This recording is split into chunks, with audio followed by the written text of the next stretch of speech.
أعوذ بالله السميع العليم من الشيطان الرجيم من همزه ونفخه ونفثه بسم الله الرحمن الرحيم وينجي الله الذين اتقوا بمفازتهم لا يمسهم السوء ولا هم يحزنون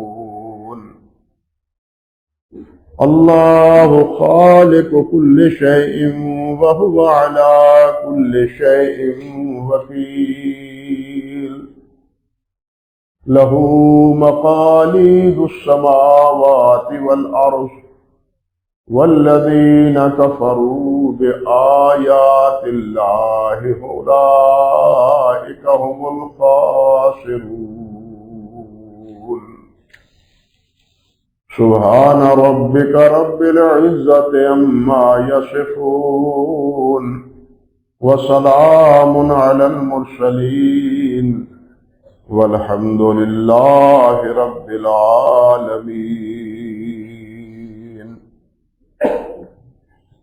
محترم و معزز سامعین کرام، عزت مآب میری بہنوں اور بیٹیوں، یہ جو آج اللہ سبحانہ و تعالیٰ کی توفیق سے سورۃ الزمر کی آیات مبارکہ تلاوت کی ہیں، ان آیات سے پہلے جس طرح کہ آپ گزشتہ خطبات میں سنتے رہے ہیں، اللہ سبحانہ و تعالی نے ان لوگوں کے انجام سے خبردار کیا ہے جو اللہ سبحانہ و تعالی پر جھوٹ باندھتے ہیں، اللہ کے بارے میں کہتے ہیں کہ اللہ کے بیٹے ہیں، بیٹیاں ہیں، اللہ نے اپنے شریک بنا رکھے ہیں۔ یہ اللہ پر جھوٹ ہے، اللہ نے اپنا کوئی شریک نہیں بنایا، نہ اللہ کا کوئی بیٹا ہے، نہ اللہ کی کوئی بیٹی۔ وَأَنَّا يَقُولُ لَهُ الْوَلَدُ وَلَمْ تَكُنْ لَهُ صَاحِبَةٌ، اس کی تو بیوی ہی نہیں، اولاد کیسے ہوگی؟ قُلْ هُوَ اللَّهُ أَحَدٌ اللَّهُ الصَّمَدُ لَمْ يَلِدْ وَلَمْ يُولَدْ، اللہ رب العزت نہ کسی سے پیدا ہوا ہے اور نہ اللہ سے کوئی چیز پیدا ہو۔ اللہ یکتا ہے، اللہ واحد ہے، اللہ احد ہے۔ اللہ اکبر۔ اس کی کوئی اولاد نہیں، اسی طرح اس کا کوئی شریک نہیں۔ اس نے اپنی اس بادشاہت میں کسی کو اپنا حصے دار نہیں بنایا۔ قل اللہم مالک الملک تؤتی الملک من تشاء وتنزع الملک ممن تشاء وتعز من تشاء وتذل من تشاء بیدک الخیر۔ اے مالک الملک، مالک الملک اللہ ہے، کہہ دے اے مالک الملک، تو ہی جس کو چاہتا ہے ملک دیتا ہے اور جس سے چاہتا ہے چھین لیتا ہے، جسے چاہتا ہے عزت دیتا ہے، جسے چاہتا ہے ذلیل کر دیتا ہے۔ ہر چیز کی قدرتیں، ہر چیز کے اختیارات صرف اللہ سبحانہ و تعالی ہے۔ جس وقت حاجی حج کے لیے جاتا ہے اللہ کے گھر میں اور احرام باندھتا ہے، اس وقت کیا تلبیہ پڑھتا ہے؟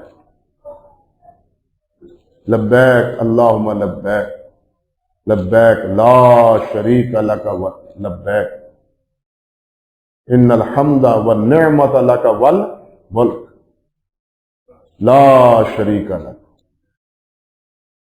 یعنی اللہ کے گھر میں جا رہا ہے اور جب تک اس بات کا اقرار نہ کرے، نہ اس کا حج ہے نہ عمرہ ہے۔ اقرار کیا کرتے ہیں؟ جس طرح ہم کہتے ہیں نماز پڑھتے ہو اللہ اکبر، نماز کی ابتدا، نماز کا آغاز اسی طرح گویا حج اور عمرے کا آغاز اس لبیک سے ہو. نماز کی ابتدا بھی اللہ کی کبریائی کے اظہار میں، اور حج اور عمرے کی ادائیگی بھی اللہ وحدہ لا شریک کی کبریائی کی اقرار کے بعد شروع ہوتی ہے. لبیک اللہم لبیک لبیک لا شریک لک لبیک ان الحمد والنعمت لک والملک. تعریف کے لائق تو ہے، نعمتیں تیری ہیں، بادشاہت تیری. جو مالک ہے اور مالک بھی ہر چیز کا ہے، وہی اس لائق ہے کہ اس کی تعریفیں کی جائیں. جو حقیقی طور پر مالک ہے، غلام کی کیا تعریف ہے؟ غلام تو بہرحال غلام ہے. تعریف تو مالک کی ہے جو ہر چیز کا بادشاہ ہے اور ہر چیز اس کی کنٹرول اور اس کے اختیار میں. اللہ اکبر کبیر. ان الحمد والنعمت لک والملک، نعمت بھی تیری طرف سے. اور ان دونوں چیزوں کا قرآن مجید میں مسلسل کئی مقام پر اللہ تعالیٰ نے ذکر کیا. بلکہ سورۃ فاتحہ کا آپ دیکھیں ابتدا کس سے ہوتی ہے؟ الحمدللہ. سب تعریفیں کس کے لیے؟ اللہ کے لیے. قل الحمدللہ رب، قل الحمدللہ، کہہ دے کہ اللہ کے لیے تعریف. الذی لم یتخذ ولد ولم یکن لہ شریک فی الملک، جس کا کوئی بیٹا نہیں اور اس کی بادشاہت میں کوئی اس کا شریک نہیں. تعریف کے وہی لائق. فللہ الحمد رب السماوات ورب الارض ورب العالمین وَلَهُ الْكِبْرِيَاءُ فِي السَّمَاوَاتِ وَالْأَرْضِ وَهُوَ الْعَزِيزُ الْحَكِيمُ. زمین و آسمان میں کبریائی کس کے لیے ہے؟ اللہ کے لیے. زمین و آسمان میں بادشاہت کس کی ہے؟ اللہ وحدہ لا شریک کی. اس لیے ثنا اور تعریف حقیقی کس کے لیے؟ اللہ کے لیے. اللہ نے کسی کو کچھ دیا ہے، یعنی جس کو بھی کچھ ملا ہے وہ اللہ کے دینے سے ملا ہے. انسان کا ذاتی کچھ بھی نہیں. میں نے گزشتہ خطبے میں بھی عرض کیا تھا، انسان کا ذاتی کچھ بھی نہیں. ذاتی وہ چیز ہے جو ہاتھ سے، انسان کے ہاتھ سے نہ جائے. جو ہاتھ سے چلی جائے وہ ذاتی کیسے؟ وہ تو نکل گئی ہاتھ سے. ذاتی چیز جس کی بھی ہے وہ صرف اللہ رب العزت کی. اسی لیے ہر چیز کا مالک اور مختار ہے تو وہ صرف اللہ وحدہ لا شریک. باقی سب اللہ سبحانہ و تعالیٰ کے سامنے سر میں گھوڑ، اور اللہ کے بھکاری ہیں، اللہ کے منگتے ہیں، اللہ کے فقیر ہیں، اللہ انہیں دیکھتا ہے. جس طرح کے دوسرے سورۃ فاطر میں اللہ سبحانہ و تعالیٰ نے فرمایا، اور اس میں لفظ یا ایھا الناس، مومنوں کو نہیں کہا، سب لوگوں کو کہا، مومن ہو کافر ہو جتنے بھی ہیں. انتم الفقراء الی اللہ، تم سب فقیر، تم سب بھکاری ہو، سب منگتے ہو، تمہارا اپنے پاس کچھ بھی نہیں ہے. فقیر کا کچھ ہوتا ہے؟ انتم الفقراء الی اللہ، تم سب اللہ کے محتاج، تم سب اللہ کے بھکاری ہو، اللہ کے سائل ہو. تو کافر ہے تب بھی، وہ اللہ کو نہیں مانتا تب بھی، اللہ کو مانتا ہے تب بھی، یہ اللہ کا انکار کرتا ہے لیکن اللہ کی دی ہوئی نعمتوں سے مستفید ہوتا ہے. یہ زبان ہے، یہ آنکھیں ہیں، یہ ہاتھ ہے، یہ کان ہے، یہ کس نے دیے؟ اللہ نے دیے. شکم مادر میں اس کو پالنے والا اور پروان چڑھانے والا کون ہے اللہ کے علاوہ؟ کوئی بھی نہیں. اس لیے جو بھی یہاں آیا ہے، اسی لیے اگلی آیت میں اللہ نے فرمایا اللہ خالق کل شیء، ہر چیز کا خالق بھی وہی ہے. ہر چیز کا خالق وہ ہے. جس چیز پر آپ کی نگاہ جاتی ہے اس کا خالق وہ ہے. ایک صانع ہے، ایک خالق ہے. کاریگر ہے، انسان بناتا ہے، یہ بھی بنایا ہے کسی نے، یہ خالق نہیں ہے اس کا. یہ مٹیریل اس کو پیدا کس نے کیا ہے؟ اللہ نے کیا. ہم نے اس کو ایک ڈھب دیا ہے، ایک طریقہ دیا ہے، ایک سلیقہ دیا ہے. بات سمجھے نا؟ خالق اور صانع میں فرق کیا ہے؟ خالق وہ ہے جو اصل جوہر کو پیدا کرتا ہے، جو اصل جوہر کو پیدا کرتا ہے وہ خالق ہے۔ باقی آگے آپ جو چاہتے ہیں وہ بنائیں۔ زمین سے پیدا کرنے والا گندم کا دانہ ہو، جو کا دانہ ہو، مکئی کا دانہ ہو، وہ پیدا کرنے والا کون ہے؟ اللہ ہے۔ اب گندم کے دانے کو، جو کے دانے کو، مکئی کے دانے کو کئی شکلیں آپ دیتے ہیں، کون دیتا ہے؟ تم دیتے ہو۔ خالق وہ ہے، صانع اور ہے، بنانے والا اور ہے۔ بنانے والے میں اور خالق میں فرق ہے یہی کہ اصل چیز، اصل مادہ، اصل چیز، اصل وجود وہ کس کے اختیار میں؟ اللہ وحدہ لا شریک۔ یہ کہتے ہیں سر پھرے کچھ جو اللہ سبحانہ و تعالیٰ کی کا انکار کرتے ہیں، ملحد جن کو کہتے ہیں کہ یہ زمین و آسمان یہ خود بخود بنے، یہ جناب سارا مواد اکٹھا تھا، یہ آپس میں رل مل رہا تھا اور ایک زور دھماکہ ہو گیا، آسمان بن گیا اور یہ زمین بن گئی۔ انا للہ و انا الیہ راجعون۔ ان آمکوں سے کوئی پوچھنے والا نہیں کہ آسمان بنا ہی ہے، صرف ایک ہی آسمان بنا ہے یا آسمان کے اوپر بھی کوئی آسمان بنا ہے؟ تو یہ تو دھماکے سے ایک آسمان اور ایک زمین بن گئی، 7 زمینیں اور 7 آسمان کس نے بنائے؟ دھماکے سے تو ایک چھت بنی ہے۔ چلیے آپ کی بات مانتے ہیں، چھت کے اوپر دوسری چھت کس نے بنائی؟ کون سے دھماکے سے بنی ہے؟ اس لیے ہر چیز بنانے والا اور پیدا کرنے والا وہ آخر سے چیز کا وہ کون ہے؟ اللہ ہے۔ اللہ خالق کل شیء، ہر چیز کا پیدا کرنے والا، ہر چیز کا خالق، بنیاد رکھنے والا، اصل چیز جس کے اختیار میں ہے وہ اللہ وحدہ لا شریک۔ آپ اس کو روٹی بنا لیں، حلوہ بنا لیں، کوئی اور چیز بنا لیں، جو چاہتے ہیں بنا لیں، لیکن چیز کو پیدا کرنے والا، زمین سے اگارنے والا، تبھی اللہ سبحانہ و تعالیٰ نے فرمایا انتم تخلقون ونحن الخالقون، تم پیدا کرنے والے ہو یا ہم پیدا کرنے والے ہیں؟ تم کو بیج ڈالنے والے ہو لیکن بیج کو اگانے والے کون ہے؟ تمہارا کام ہے بیج کو ڈالنا، بیج کو اگانے والا کون ہے؟ وہ اللہ سبحانہ و تعالیٰ ہے۔ اس لیے میرے بھائی جس کے پاس جو بھی ہے وہ اللہ کی عطا ہے، اللہ ذو الجلال والاکرام کا دیا ہوا ہے۔ انسان کے اپنے اختیار میں کچھ نہیں ہے، اس کے اختیار میں یہی ہے کہ وہ انسان کا بندہ بنے۔ اس کو اللہ سبحانہ و تعالیٰ نے عقل دی ہے، فہم دیا ہے، فراست دی ہے، علم دیا ہے اور کتاب نازل کی ہے، فرشتے انبیاء بھیجے ہیں تاکہ ان کی اطاعت کریں، ان کی بات مانیں۔ اس کی ذمہ داری یہ ہے۔ یہ جو ہم کہتے ہیں نا پہلے کہ اللہ کی عبادت کرو، اللہ کی عبادت سے بھی پہلے اللہ کی معرفت چاہیے۔ بات سمجھ لیں اس کو، اللہ کی عبادت سے پہلے اللہ کی معرفت، اللہ کی معرفت ہوگی تو اللہ کی عبادت ہوگی، اللہ کی معرفت نہیں ہوگی اللہ کی عبادت نہیں ہوگی۔ اور جس کو جتنی اللہ کی معرفت حاصل ہے وہ اتنا ہی اللہ کا بندہ ہے،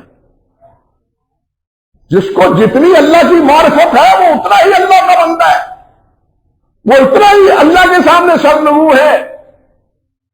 انسانوں میں سب سے بڑی معرفت جن کو حاصل تھی وہ حضرات انبیاء کرام علیہ السلام، وہ حضرات انبیاء کرام علیہ السلام، اور انبیاء کرام ہی سب سے زیادہ اللہ کی عبادت گزار، انبیاء کرام ہی سب سے زیادہ عبادت گزار ہے، یا پھر فرشتے ہیں، وہ بھی اللہ کو ان کو بھی اللہ کی معرفت حاصل ہے۔ اللہ اکبر کبیرہ۔ اسی لیے اللہ سبحانہ و تعالیٰ کے ذکر و اذکار میں اور تسبیح و تحلیل میں ہم وقت مصروف رہتے ہیں۔ لا یعصون اللہ ما امرہ، جو اللہ نے حکم دے دیا نافرمانی کرتے ہی نہیں، ان کو پتہ ہے کہ اس کا انجام کیا ہے، اللہ سے ڈرتے ہیں وہ بھی، یہ بھی سمجھ لیں، معصوم ہونے کے باوجود اللہ سے ڈرتے ہیں۔ اللہ نے فرمایا اپنے پاک کلام میں کہ مجھ سے یخافون، اللہ سے ڈرتے ہیں وہ کہ ہمارا سب کچھ کرنے، ہمارا سب کچھ ہونے کے باوجود بھی اگر اللہ سبحانہ و تعالیٰ ہمیں عذاب میں مبتلا کر دے تو اللہ سے کوئی پوچھنے والا نہیں۔ اللہ اکبر. معراج کی رات حضرت جبرائیل سے پوچھا تھا نبی علیہ الصلوۃ والسلام نے, جبرائیل میکائیل ہے, اس کے چہرے پر مسکراہٹ نہیں ہے, خوشی کے آثار نہیں ہے.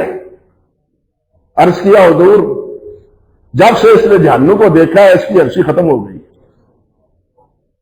یہ ہے اللہ کی معرفت, اور حقیقت میں یہی جس کو جتنی اللہ ذوالجلال والاکرام کی عظمت کبریائی. اسی لیے میں نے عرض کیا کہ اللہ کی عبادت موقوف ہے اللہ کی معرفت پر, اس لیے اللہ کو پہچانیں, اللہ کی معرفت حاصل کریں, اس کی صفات کو سمجھیں.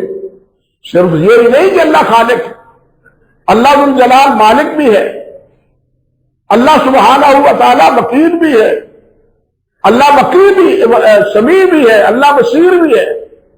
اللہ کل شیء قدیر, ہر چیز پہ قادر, جو چاہے کرے, کوئی پوچھنے والا نہیں. لا یسأل عما یفعل وهم یسألون, اللہ سے کوئی پوچھنے والا نہیں.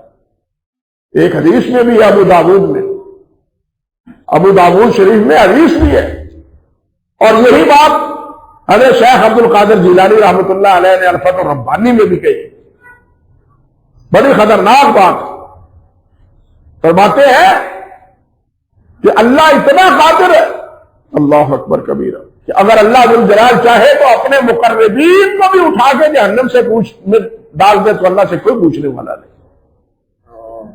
اور اگر اللہ ذوالجلال چاہے تو اپنے نافرمانوں کو اٹھا کے جنت میں بھیج دے تو اللہ سے کوئی پوچھنے والا نہیں. لا یسأل عما یفعل وهم یسألون. یہ ہے علی کل شیء قدیر, لیکن اللہ ایسا کرے گا نہیں.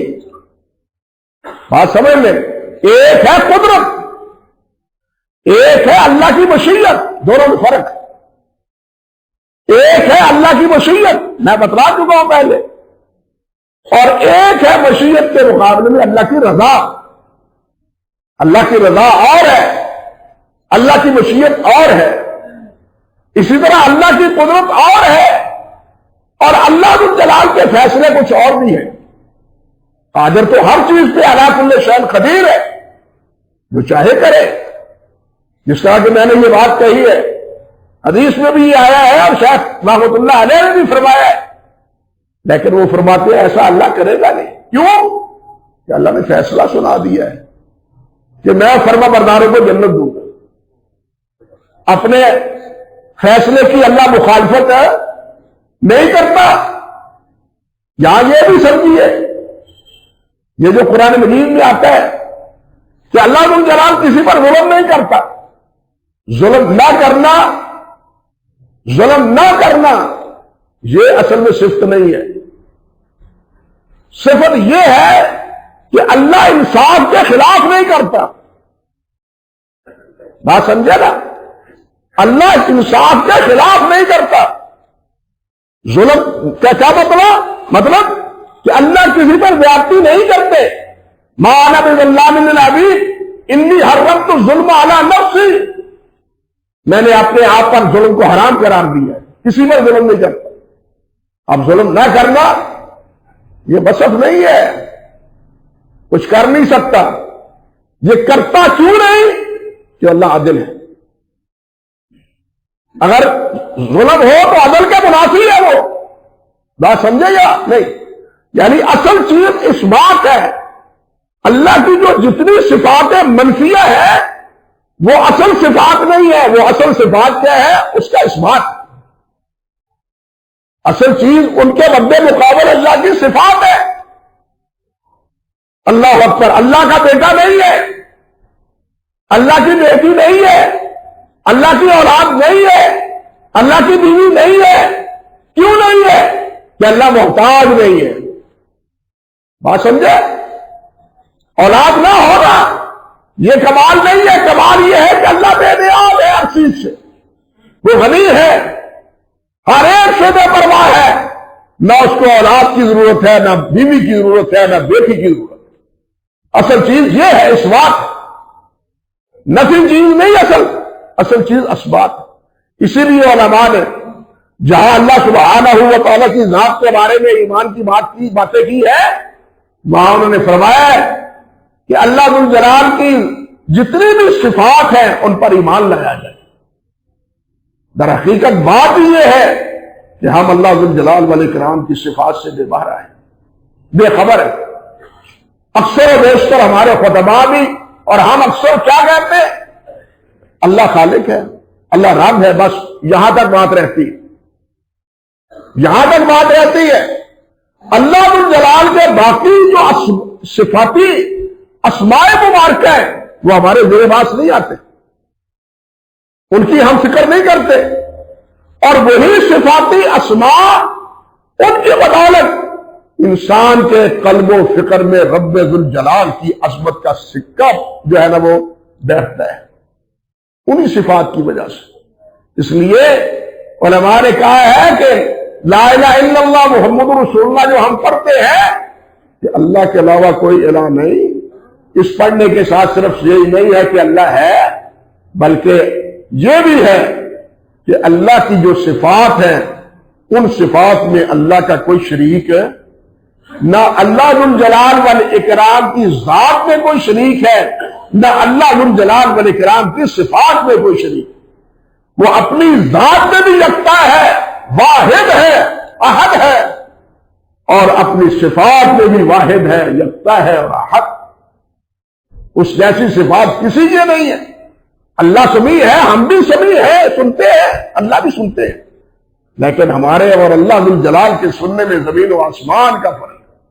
ہم بھی دیکھتے ہیں، اللہ ذو الجلال بھی دیکھتے ہیں، لیکن ہمارے اور اللہ ذو الجلال کے دیکھنے میں زمین و آسمان کا فرق ہے، ورا الورا ہے۔ اس سے ہمیں تو دیوار سے آگے نظر نہیں آتا، لیکن اللہ ذو الجلال عرش پر ہوتے ہوئے طاقت سرا میں ہونے والی ہر حرکت کو دیکھتے ہیں۔ یہ ہے ایمان۔ طاقت سرا میں نیچے جہاں تک انسان کی رسائی نہیں ہو سکتی وہاں بھی اللہ کی نگاہ کار فرما ہے، وہ چیز بھی اللہ کی نگاہ میں ہے۔ جب یہ عقیدہ ہو، آپ دیکھیں میرا غور کریں، بات کہاں سے کہیں نکل گئی۔ یہ جو اللہ ذو الجلال نے فرمایا، اللہ کے پیارے پیغمبر علیہ السلام نے فرمایا ان تعبد اللہ کأنک تراہ فإن لم تکن تراہ فإنہ یراک۔ کبھی سوچا کبھی کہ اللہ کی عبادت پوچھا مال احسان جبرائیل علیہ السلام نے، حضور احسان کیا ہے؟ فرمایا احسان یہ ہے کہ تم اللہ کی یوں عبادت کرو کہ گویا تم اللہ کو دیکھ رہے ہو، اور اگر یہ نہیں تو یہ سمجھو کہ اللہ تمہیں دیکھ رہا ہے۔ دو لفظی بات یہ ہے کہ پہلا درجہ اللہ کے خوف کا ہے اور دوسرا درجہ اللہ کی محبت کا ہے۔ ایک درجہ اللہ کے شوق کا ہے، محبت کا ہے، اور ایک درجہ اللہ کے خوف کا ہے۔ کاننا کا طرح یہ شوق کا ہے، محبت کا ہے۔ کسی کو دیکھنے کا تصور داعیہ محبت کی بنا پر ہوتا ہے، طلب کی بنا پر ہوتا ہے، بات سمجھے یا نہیں؟ اور خوف، وہ مجھے دیکھ رہا ہے، ابا دیکھ رہا ہے، حاجی صاحب دیکھ رہے ہیں، میاں صاحب دیکھ رہے ہیں، اہل محلہ دیکھ رہے ہیں، یہ خوف ہے۔ اور اللہ کی عبادت کرو اللہ کی محبت سے، عبادت کرو اللہ کی محبت سے، اور اسی لیے تو کہتے ہیں کہ عبادت کی تاریخ میں یہ شامل ہے غایت الخشوع لا غایت المحبت۔ غایت الخشوع ہے، شیخ الاسلام کیا لکھتے ہیں العبودیہ میں، حافظ ابن کثیر کیا لکھتے ہیں تفسیر میں، غایت الخشوع لا غایت المحبت۔ عبادت یہ ہے کہ انتہائی عاجزی اور انتہائی محبت سے، یہ عبادت ہے، یہ عبادت ہے۔ یعنی پہلا درجہ یہ محبت کا ہے، کاننا کا طرح، یہ سمجھو میں اس کو دیکھ رہا ہوں، چاہ رہا ہوں، چاہنے کا ایک جذبہ ہے۔ اگر یہ نہیں تو پھر یہ فہم تو وہ تو دیکھ رہا ہے، وہ تو دیکھ رہا ہے، اللہ اکبر۔ تو یہ چیز ہے اصل میں، دیکھتے ہم بھی ہیں، لیکن ہمیں تو کاغذ کے پیچھے بھی کچھ نہیں نظر آتا۔ اللہ عرش پہ ہونے کے باوجود ما تحت الثری جو ہے، تحت الثری جو ہے پورا آسمان نہیں، جو زمین پر ہے، زمین کے نیچے ہے، سب اللہ کے سامنے ہے، یا راجب ہے۔ جب یہ تصور نہ ہو تو انسان برائی سے بچ ہی نہیں سکتا۔ جب یہ تصور ہو تو برائی سے بچتے ہیں۔ کیوں بھائی؟ کوئی دیکھنے والا ہو تو پھر برائی سے بچتا ہے یا نہیں بچتا؟ گریز کرتا ہے یا نہیں کرتا؟ تو جب یہ عقیدہ راسخ ہو تو پھر بچتا ہے۔ اور یوسف علیہ السلام نے کیا کہا تھا؟ معاذ اللہ انہ ربی، کیا کہا تھا؟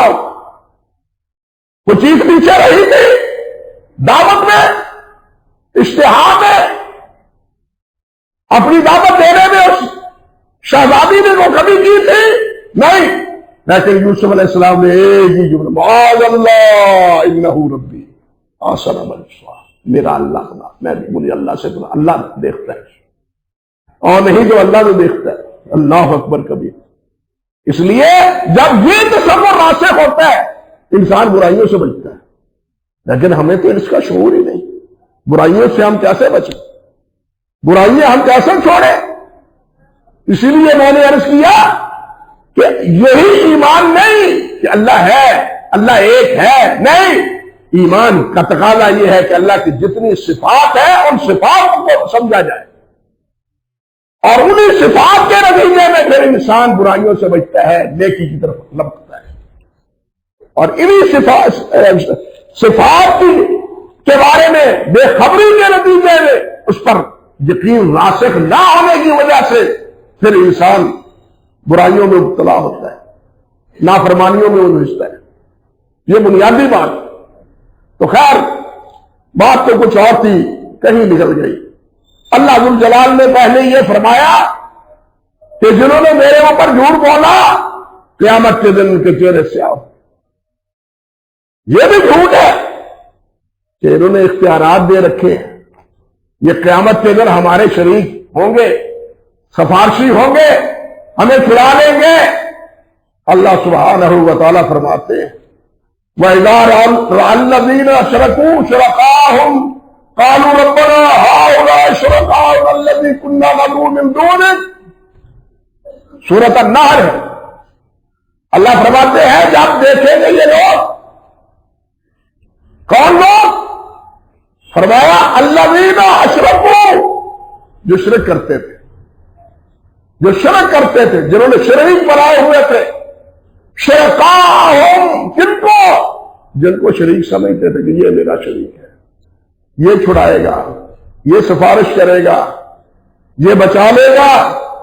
قالوا، کہیں گے ربنا ہؤلاء شرکاؤنا الذین کنا ندعو من دونک، اللہ یہ ہیں جن کو ہم پکارتے تھے، جنہیں ہم سوچتے تھے، جن کی مددیں مانگتے تھے، جنہیں نظریں منتے دیتے تھے، اسی امید کے سہارے کہ اللہ سے چھڑا لیں گے، اور یہ بھی کہتے تھے نظر ہماری دو، ہم جانے اور اللہ جانے، ہم جانے اور اللہ جانے۔ قیامت کے دن یہ کہیں گے کہ یا اللہ یہ ہے وہ ربنا ہؤلاء شرکاؤنا الذین کنا ندعو من دونک فَأَلْقَوْا إِلَيْهِمُ الْقَوْلَ إِنَّكُمْ لَقَادِرُونَ۔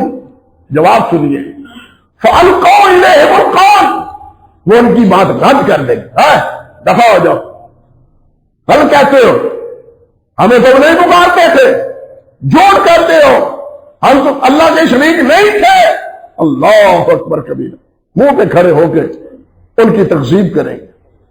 آج تو معاملہ کچھ اور ہے، لیکن قیامت کے دن معاملہ اس کے الٹ ہوگا، معاملہ کچھ الٹ ہوگا۔ فَأَلْقَوْا إِلَيْهِمُ الْقَوْلَ إِنَّكُمْ لَكَاذِبُونَ، وہ کہیں گے جھوٹ بولتے ہو، ہماری بات کرتے تھے۔ اللہ فرماتے ہیں دوسرے مقام بل قالوا یعبدون الجن، ہماری نہیں بلکہ جنوں کی پرستش کرتے تھے، شیطان کی پرستش کرتے تھے، ہماری کوئی نہیں کرتے تھے۔ اسی صورت میں ایک اور مقام پر اللہ سبحانہ و تعالیٰ نے اس سے پہلے فرمایا، اللہ تعالیٰ فرماتے ثم یوم القیامۃ یخزیہم ویقول این شرکائی الذین کنتم تشاقون فیہم، اللہ خود پوچھے گا، ایک مرحلے وار ہوگی یہ باتیں، ثم یوم القیامت یخزیہم، اللہ قیامت کے دن ان کو رسوا کرے گا، جس سے یہاں فرمایا نا ان کے چہرے سیاہ ہوں گے، یہاں فرمایا ان کو ذلیل کرے گا، رسوا کرے گا، اور فرمائے گا یقولو این شرکائی، وہ کہاں ہے میرے شریک، کہاں ہے جن کے تم کنتم تشاقون فیہم، اور جن کے بارے میں تم جھگڑتے تھے، تم حضرت صاحب کی توہین کرتے ہو، تم تو بڑے گستاخ ہو، تم تو ایسے ہو، تم تو ویسے ہو، الذین کنتم تشاقون بینہم، جن کے بارے میں باہم آپس میں تم جھگڑتے تھے، قال الذین اوتوا العلم، جن کو اللہ نے علم دیا، جو علم سے شناور ہوں گے، وہ کہیں گے ان الخزي اليوم مسوء علی الکافرین، آج ضلالت، سیاہی، رسوائی، برا انجام وہ کس کا ہے؟ کافروں میں، وہ مشرکوں کا ہے۔ یعنی معاملہ یہ ہوگا۔ آج تو دنیا میں ہم بڑے دھڑلے کہتے ہیں کہ جناب یہ تو سب گستاخی ہے، لیکن یہ ان گستاخیوں کا اللہ معاف فرمائے قیامت کے دن پردہ چاک ہو جائے گا۔ جن کو آج گستاخی سمجھا جا رہا ہے، قیامت کے دن یہی ان کے خلاف دعویٰ دائر کریں گے اللہ رب العزت کے سامنے۔ انا للہ و انا الیہ راجعون، یہی باتیں یہاں اللہ تعالیٰ نے فرمائی، لیکن اس کے مقابلے میں فرمایا وَيُنَجِّي اللَّهُ الَّذِينَ اتَّقَوْا بِمَفَازَتِهِمْ، لیکن اللہ ان کو نجات دے گا، بچا لے گا، کامیابی عطا فرمائے گا جو ڈر گئے۔ کس سے ڈر گئے؟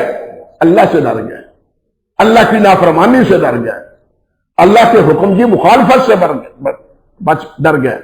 وہ اللہ کی نافرمانی، وہ اللہ نے حکم دیا میں نافرمانی کروں، یہ ہے اللہ کا ڈر۔